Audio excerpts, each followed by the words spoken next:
ሰላም ጤና ይስጥልን ውድና የተከበራችሁ የዩቲዩብ ቤተሰቦቼ እንዴት ናችሁ? ሰላም ናችሁ ወይ? እኔ ያለው እግዚአብሔር ይመስገን እጅግ በጣም ደህና ነኝ። ሁላችሁም በያላችሁበት የእግዚአብሔር ሰላም ይብዛላችሁ። እኔም አለው ደህና ነኝ እግዚአብሔር ይመስገን። ዛሬ አብርሃም ልጁን ዋና ገንዳ ውስጥ ይዞት ገብቶ አይተናልና ትላንትና ልጁ እንደ ፈረንጅ ልጅ ነው ልጅ ማደግ ያለበት ብሎ ለእናቱ ሲነግራት ነበረ ነው። ግን ሁሉ ነገር ጊዜና ወቅት አለው። እኛ ሀገር እንደዚህ አይነት ነገር አልተለመደም። እዩኝ ያለ ነገር በኋላ ደብቁኝ ይመጣል። ይሄ ልጅ ገና 1 አመት አልሆነውም እና በምን አስቦት እዚህ ቀዝቃዛ ነገር ውስጥ ይዞት እንደገባ በምን አስቦት እዛ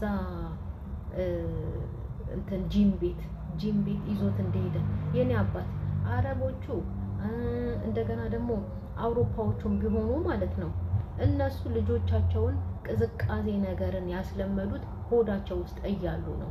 ምንም ነገር አይቀራቸው ሲመገቡ ማለት ነው። በረዶውን ብትሉ አይስክሬሙን ብትሉ ቅዝቃዜውን እራሱ ማለት ነው። የእውነቴን ነው እንዴ በረዶ ላይ እርጉዞ ነው ሲገቡ እናያለን። ሊወልዱ ራሱ በረዶ ላይ ሲንከባለሉ እናያለን። እንዴ የሚወልዱት ራሱ ውሃ ውስጥ አንዳንድ ቪዲዮ ምናምን ተመልከታችሁ ከሆነ ማለት ነው ውሃ ውስጥ ቁጭ እንዳለች ነው የምትወልደው። ይሄን አዋህደው ሆዳቸው ውስጥ እንዳሉ ልጆቻቸውን የወለዱ እንደገና ደግሞ ማለት ነው ምንም አይነት ነገር በቃ ጥንቃቄ ባህል የሚባል ነገር የለም ፈረንጆች ጋር። እኛ ጋር ግን ባህል አለ፣ ጥንቃቄ አለ፣ ብዙ ነገር አለ። ግን ይሄንን ወጣ አድርጎ በዚህ ልክ ገና አመት እንኳን ያልሞላውን ልጅ ሰው ፊት ማስጣት ማለት አብርሃም በኋላ ታለቅሳለህ። የእውነት ታለቅሳላችሁ። ልጆቻችሁን ደብቁ እንዴ። እህቱ ኤልዱ እንኳን ልጇን አሁን ከወለደች አመት ሊሆናት ነው አይደለ? አንድ ቀን ፊቷን እንኳን አሳይታን አታውቅም። ባለፈው እንኳን ፍራንክ ሲያደርጋት ልጅሽ ወደቀች ብሎ ባልየው ማለት ነው ፊቷን ሸፍነው ነው ያወጧት። እንደዚህ በቪዲዮ ያልመጡ በጣም ህፃናቶች አሉ።